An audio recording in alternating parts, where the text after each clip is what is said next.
Welcome back to Inside the Game with CNHI Sports. I'm George Bremer of CNHI Sports Indiana, and let's start this week with the NFL Draft, checking in with Bill Burt of CNHI Sports Boston.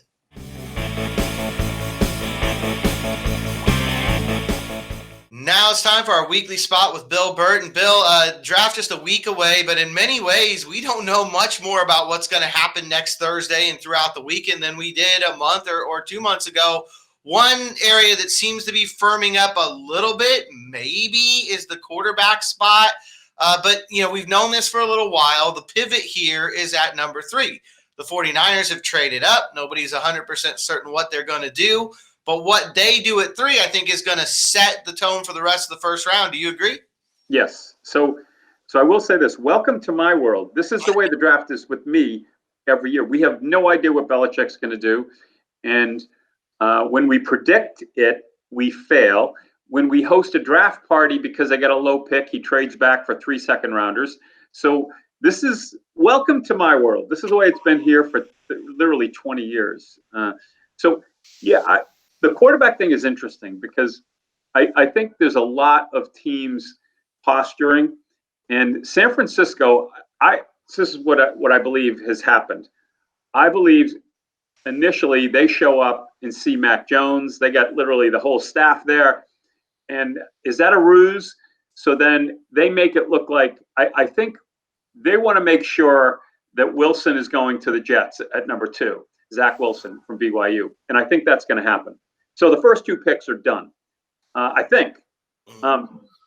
So I think the 49ers have been sort of on Justin Fields, and they just maybe he didn't want to show it, and they want to get a feel for what's going to happen at number 2. And so then I think that opens it up where they get Fields. So then the top 3 picks of the draft are, 3 very good college quarterbacks. Zach Wilson, I don't want to say came out of nowhere, but he was a mid-first rounder, 3 months ago. I'm done with the Johnny Manziel lookalikes that throw the ball and run around in, Baker Mayfield's. I just don't think they work. I'll go back to even Doug Flutie. I like Doug Flutie more than I like those guys. That being said, Wilson can play. He's got a great arm. He can throw in trouble. But I think the first 3 picks are now done. And I thought Mac Jones, I can't see the 49ers doing all that they did to go to number 3 to get Mac Jones. I just can't see that.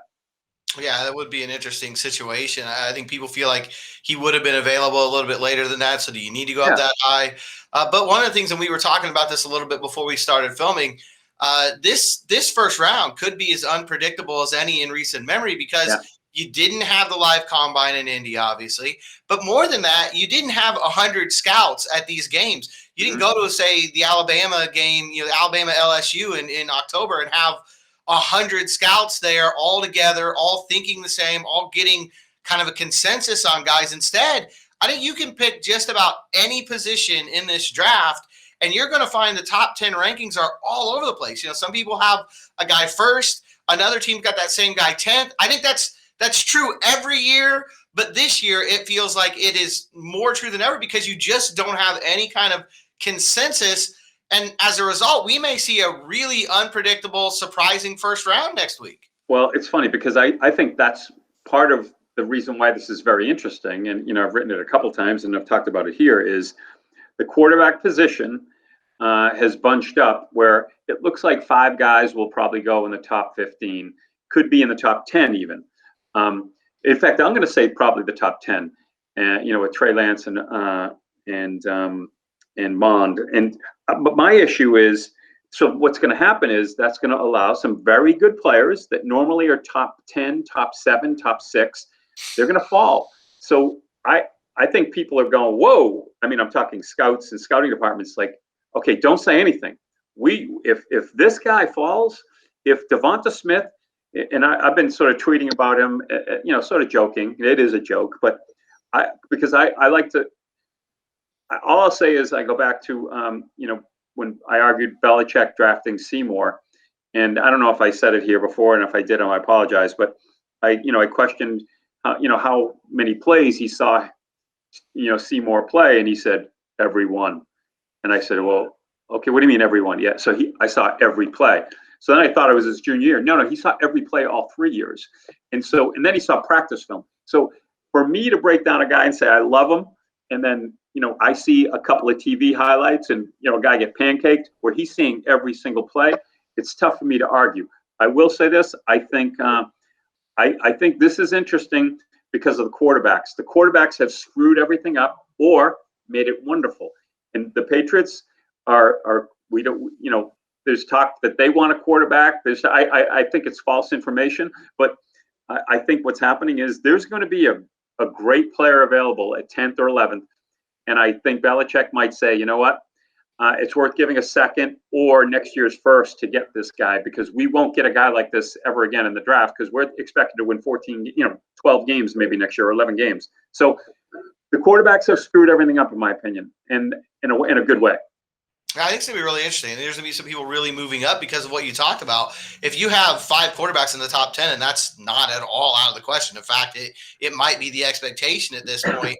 That's 5 guys at other positions that are falling. And when we talk about guys dropping, in my mind, some of the guys on that list, Rashaan Slater, the offensive tackle out of Northwestern, he's kind of the consensus, to the extent there is a consensus, number 2 tackle in this draft. Most years he'd be a top 10 guy. I don't think there's going to be room for him in there. Who's the top cornerback in this draft? Is it Patrick Surtain? Is it Caleb Farley from Virginia Tech? Whoever it is, they're probably coming out of the top 10. Or at least there's a decent chance. A guy like Micah Parsons from Penn State, who doesn't necessarily have a specific position, a linebacker who can play a lot of roles. Are these guys that you could see available 12, 13, 14, 15? Exactly. That's exactly it. Micah Parsons. So he's interesting because – normally in other years you'd go, he doesn't have a position. Or nowadays you said, whoa, he's got 4 positions. And, I think Belichick's probably played a bigger role as anyone in that mentality of getting guys that can play a couple of positions. So Micah Parsons is an athlete. In some years, he's a top 10 guy, top 6, 7, or 8. And this year, if he's dropping at 11 or 12, he's another guy. Belichick, he eats those guys up for lunch. That's why that's for me what makes this most interesting, even from the Patriots perspective, is there's going to be someone available to move, and not so much wait at 15. They could do that, but I just think the option is, this is a game changer. And I've been saying Devonta Smith because I think he, and I know he's light, he's 165 pounds, but he's never been hurt other than the last game he played. He's figured it out. He reminds me of Randy Moss, a little smaller, obviously, and a little wiry, but he's strong. He's the first one to practice, last one to leave. So I don't think you'd ever have a chance for a guy like that ever again, unless you want to pay him, this free agent contract in 5 years. So you go after him. It's worth it. A guy like Pitts, we got, probably going to be the first tight. No, he is going to be the first tight end. He looks like, again, I don't have to watch a lot of film to know he's special. And so he's available at 4 or 5 or 6, should be 2, in my opinion. But if I'm the Jets, I'm going after someone like him. But because of the quarterbacks, we're overrating quarterbacks. This is going to be fun. So thank you, quarterbacks. Thank you. Yeah, no, I absolutely agree. This whole quarterback race, it's made for a really interesting draft, and I think it's going to make a really interesting show next week. Well, we got one more week to talk about it. I'm sure we'll be, able to preview that first round. We've got a mock draft coming out in the CNHI papers between now and next Thursday. It should be a lot of fun. I know that you're going to have a lot to say again next week, and maybe we'll get into a little bit what we expect the Colts and Patriots to do. I'm going to study Trey Lance, so I'll be a Trey Lance expert by the time we speak again. Outstanding. Lots of Fargo in your future there. Take it easy.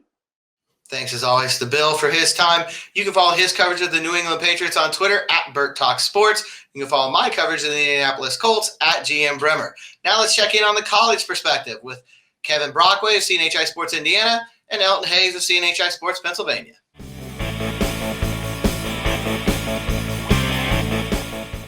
Now it's time for our weekly spot with Kevin Brockway and Elton Hayes. And guys, I guess one of the bigger topics right now is the NFL draft. We're just a week away. Both of you have some personal up-close knowledge of some guys that are rising prospects right now. Elton, I want to start with you. Penn State has 3 guys described as freak athletes. Micah Parsons, Jason Oweh, Pat Freiermuth, all expected to go in the first 2 rounds of this draft. Yeah. What's your take on this trio of Nittany Lions? As far as talent and potential goes, the sky's the limit for those guys. Oweh is a guy who has really just shot up a lot of these leaderboards. A guy who started for the first time last year, freak athlete, measurable wise, ran something like a 4.3 at the combine. He and Parsons have that little friendly speed competition. But, draft experts and scouts are salivating at his potential at the next level. He's kind of a raw player. He didn't really pick up football until later in life. But he got to Penn State and really just kind of thrived. He's had two defensive line coaches during his time here. But he's a guy who I think, people know what Parsons is expected of. He's a guy who came in, a 5-star guy. But this is kind of expected of him. He's played up to his potential. Freiermuth is another guy who's kind of interesting. He was the second best tight end in that recruiting class when he came into Penn State. And he leaves Penn State as the school's all-time touchdown receptions leader at tight end. So his season was cut short. He was injured early last season. Underwent season-ending injury, but he's a guy who great hands, great blocking, and he's got the size. So Penn State it's not out of the realm of possibility that Oweh and Parsons can be taken in the first round, and Freiermuth gets scooped up there early in the third, and early in the second round, giving Penn State 3 guys going in the first 3 rounds. So, a lot of momentum around here for that a possibility.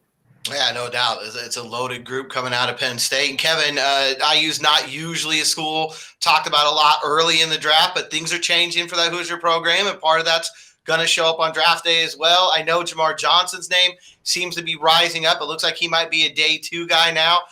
Anybody else with the Hoosiers that him as well, but anybody else also that you see that maybe isn't on the radar right now, but you think is going to make a difference at the next level?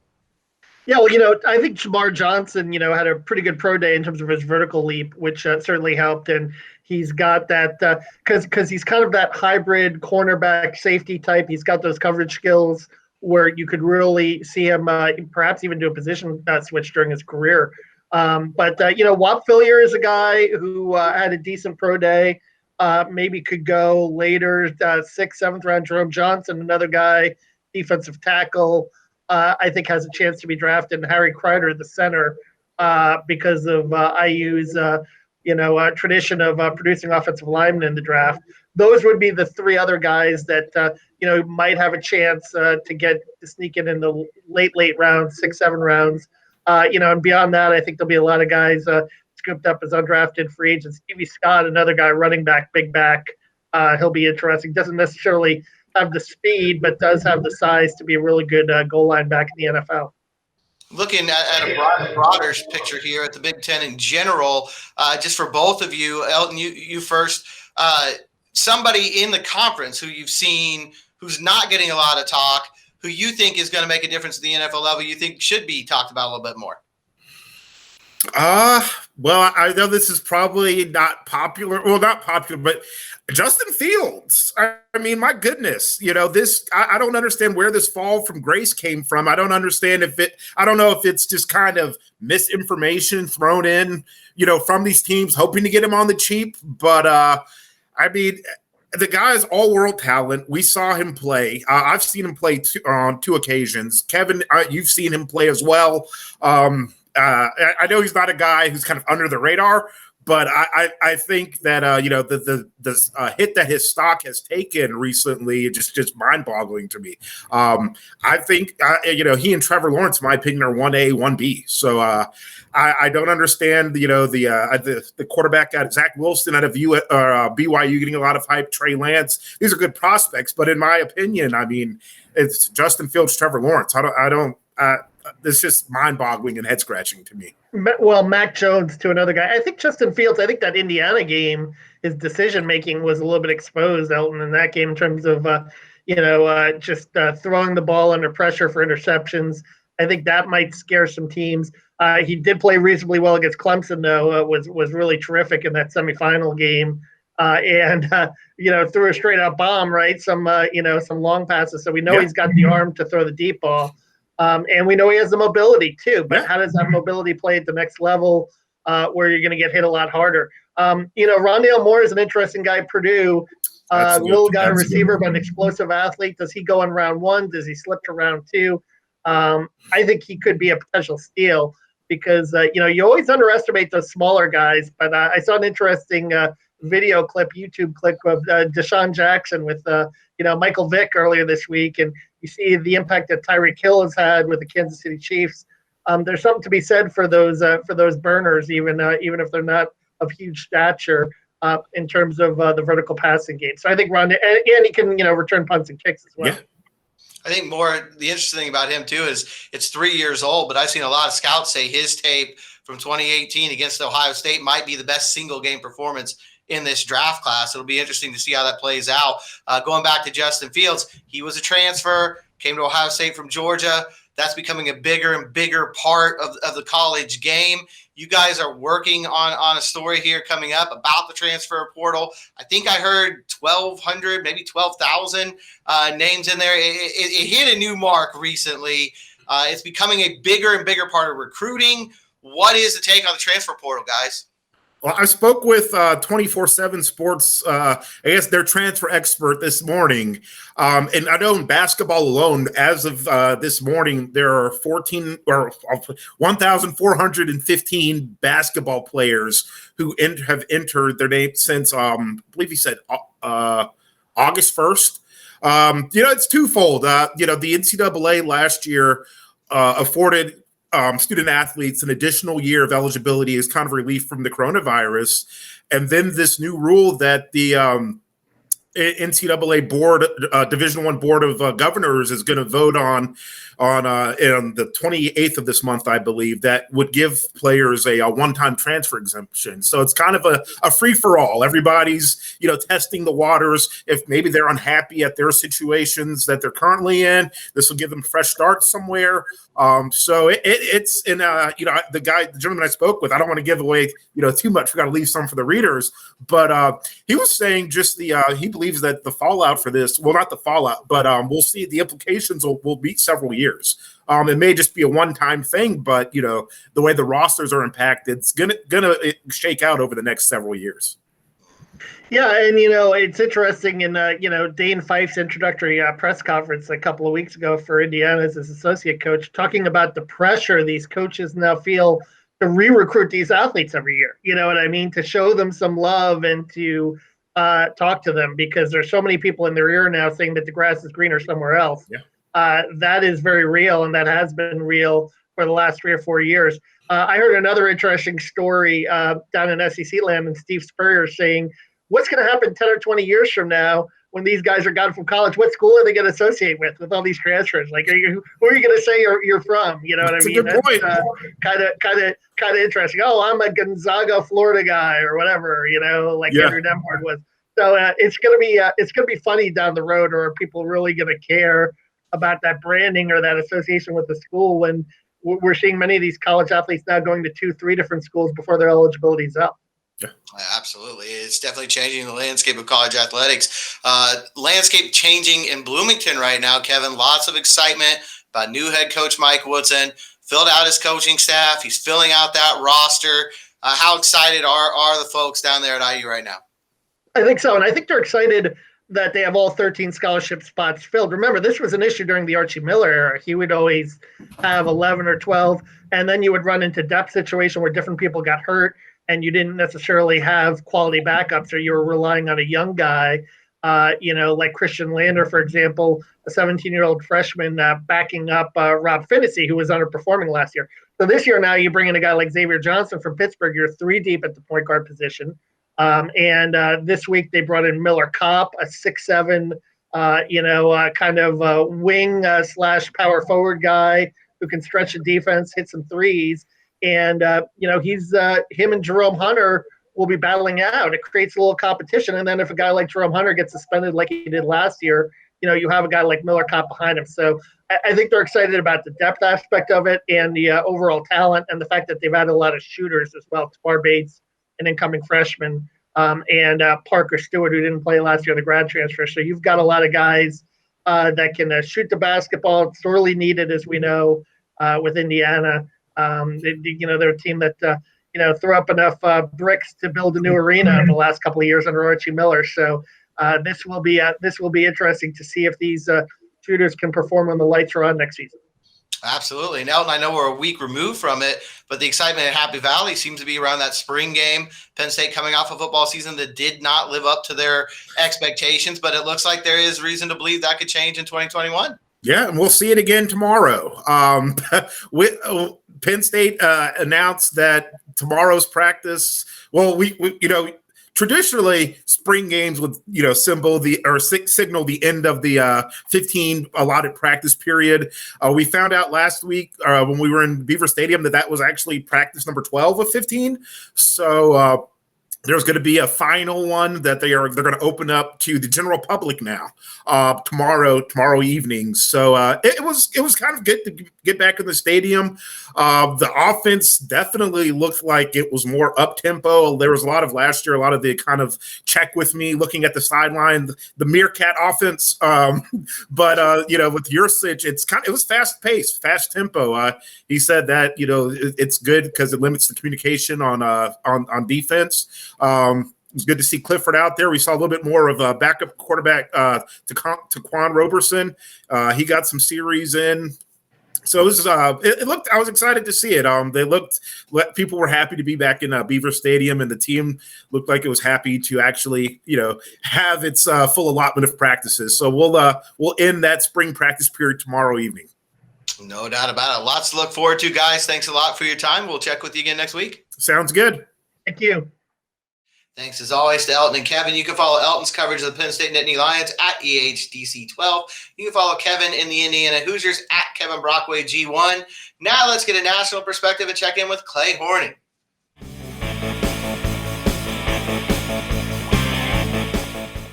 Now it's time for our weekly spot with Clay Horning. And Clay, one of the big headlines recently in sports, the short-lived Super League in European soccer. I know you were a little bit surprised that this didn't work out. I mean, in today's world, anything that's going to make big money, usually regardless of the collateral damage, goes through. This one lasts about 48 hours and now seems to be a part of history. Yeah, it might have been 72. My daughter called me and said, this is happening. And I said, and her husband, that's how old I am. I have a daughter with a husband. Anyway, her husband is a soccer guy, so it was on his radar.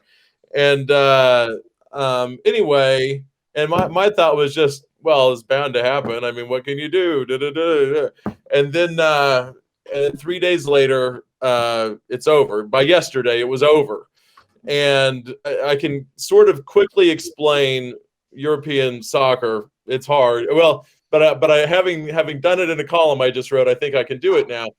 It is almost exactly like if all minor league baseball teams were no longer farm teams, were independent entities, and just pretend that there were no two leagues that are exactly the same level. Every league is on a stair step, and say there are 30 teams in each league, and the last 5 every season will drop down to the league below it, and the top 5 every season will go up to the league above it, unless it's already in the top league. And it is the Premier League. People may have heard of the EPL, English Premier League. I think it's called La Liga in Italy, or I don't know. But anyway, they are all domestic Premier Leagues. And they end up playing each other in Champions League, which is harder to explain, but the top X number of teams in certain leagues go to Champions League. It's 32 teams. They play a tournament, and they work the Champions League schedule around the domestic Premier League schedules. And if you think, well, that's very strange, what's the bigger accomplishment, winning Champions League or winning your domestic Premier League? I don't know the answer to that question. I mean, it probably depends. You are technically, I suppose, you won the highest thing you can do in all of Europe if you win Champions League, but Champions League doesn't have the cachet and the history and whatnot of the Premier Leagues, which is exactly why this ended up failing in a way. So anyway, that is how English soccer works. There are teams that have been in the Premier League for 100 years and never dropped down, but not many. And there are teams that have been 2 leagues down probably within the last 10 or 15 years that are now in the Premier League. But we'll probably go back down at some other point in time. So anyway, what happened was 12 teams call them clubs that you may have heard of, like Manchester City, Manchester United, Real Madrid, Barcelona. These are the Yankees of their nations. And they decided this would be a whole lot better if we just left this, this construct in which we are part of something that includes literally thousands of other teams and hundreds of other leagues, and just become, no, they didn't say it like this, but it's easy to say it like this, like an NFL, like an NBA. And, and we are this one entity, and we are the top, and we spend more money on talent, and that will drive our ratings, which will drive our television revenue. And as we get more of that, we get more talent. And it was like it was like Wayne Gretzky had been traded out of Edmonton. It was insanity. And I don't know if there were riots, but there were certainly street demonstrations. And Prime Minister of the UK, Boris Johnson, chimed in, and every commentator said this can't happen. And the fans, were going crazy. And it's like it never happened. And even though it would have been horribly unpopular, I still feel like if they'd gone through with it, they would have won. I mean, eventually, because that would have been where the best soccer in the world was being played. And it's just, and I said to you before we started, it's antithetical to everything in sports and pretty much everything outside of sports that it failed. And it's kind of cool that it did. And I'll tell you what, Norman, Oklahoma, my home base, is a bit of a soccer town. And a man named Gordon Drummond has actually been Norman High School's only varsity coach beginning in the middle 80s. He's still there. Nobody knows his age. He won't give it up. But it's if he's got to be 30 years older than me, and I'm 52. So anyway, he sent me an email saying he enjoyed the call, which made me, so it must have been okay because he's a soccer guy. But he said if the Texas Rangers were to fall down to AAA or AA, their fans would leave them because their being a major league team, it gives the fans reason to care. And he said Leeds, which is a city in England, and and apparently now, I did not know this, has a Premier League team, but it has not so long ago was 2 leagues back. But no matter where Leeds is, the people of Leeds are connected to that club. They're showing up at the games. They're spending money. They're economically viable. And so there is this connection that's, you know what, and this will take us where we need to go in this conversation. It's like college sports. If you know what, they still sell out every game at Nebraska. I mean, and probably the spring game too. That's never happened in Norman, by the way. I think 40,000 is as big as a spring game ever gets, and it's Saturday. But in Tuscaloosa, if Nick Saban's gone, or pretend it's was it Mike or David Shula that coached them at one time, but at any rate, they had some lean seasons, and they did not fall off in terms of interest or attendance or whatever. And that's the way it is over there. You are a fan of your club, thick or thin. And anyway, the closest thing to the fandom would be major college sports in the United States. Okay, I'm going to stop talking. and I know where I think we're going to go. So bring it up. No, and that's the thing. I mean, people immediately looked at that and said, this looks like the college football landscape, where you've had people jumping conferences. You mentioned Nebraska, Big 12 for years, have those natural rivalries with Oklahoma. Now they're in the Big 10. You don't see them as much. And so the natural progression of that would be to take the top 12, 15 teams in the country, have them break away from the NCAA, form a super league, and make money.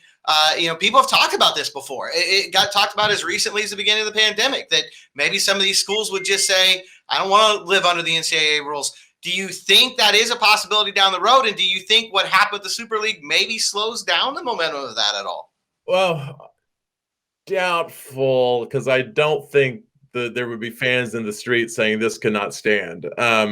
Because ultimately, it's like over there, they're with their club because of the construct that already exists. And I feel like here, even if Alabama were to enter a 16-team Super League or whatever, their fans would stick with them. But I don't see a 30-team league, but I can certainly see someday the Power Five just saying we're done with. I don't want to. I can see that. I can see it as a response to just not wanting to deal with what am I trying to say? With the NCAA any longer. But as I say that, I immediately in this very moment, I know why it may never happen.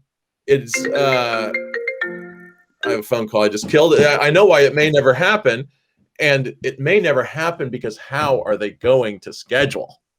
If you've got to get out, if you've got to take on other Power Five teams in your non-conference schedule, and you know what, and the playoff would probably go with that Power Five breakaway. And how on earth would you schedule? You've got to give yourself those 3 or 4 wins, at least the ones that you expect. You can't play 1 A's maybe now, but you can play Ohio and Bowling Green and North Texas.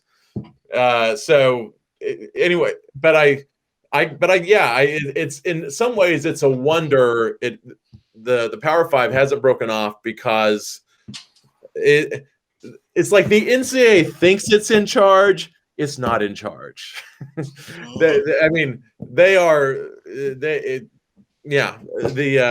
big schools, if the NCAA becomes too much trouble, would have no problem just exiting. And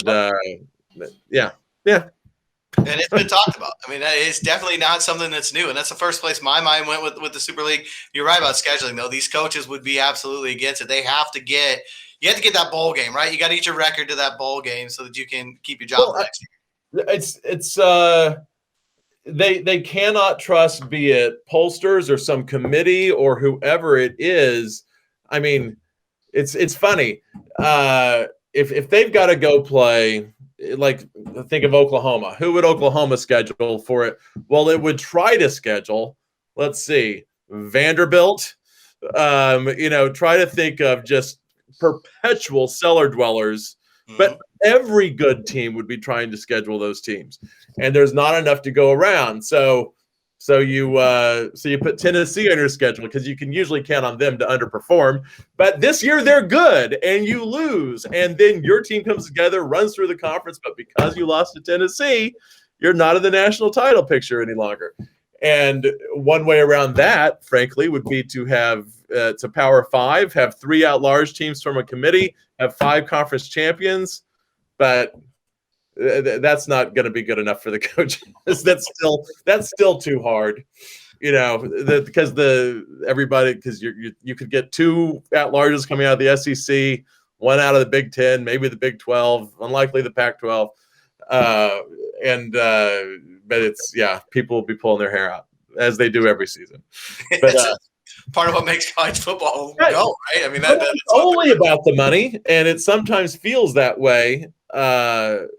Then you would. I mean, maybe Joe Castiglione is like, yeah, we're bound to get screwed. He's Oklahoma's AD. We're bound to get screwed somewhere in here, but imagine the money we can now put into our tennis and golf and volleyball and rowing programs that we're going to make on this. Mm-hmm. Absolutely. It's interesting. Absolutely. Well, thanks a lot for your time. I know we've got plenty of time to talk about the future of college sports as we roll through. We'll talk to you again next week. All right. We'll have another topic, I'm sure. Okay. See you later. Thanks again to our national columnist. You can follow Clay on Twitter @Clay Horning. And thanks again to all of you. We'll go inside the game again with you next week.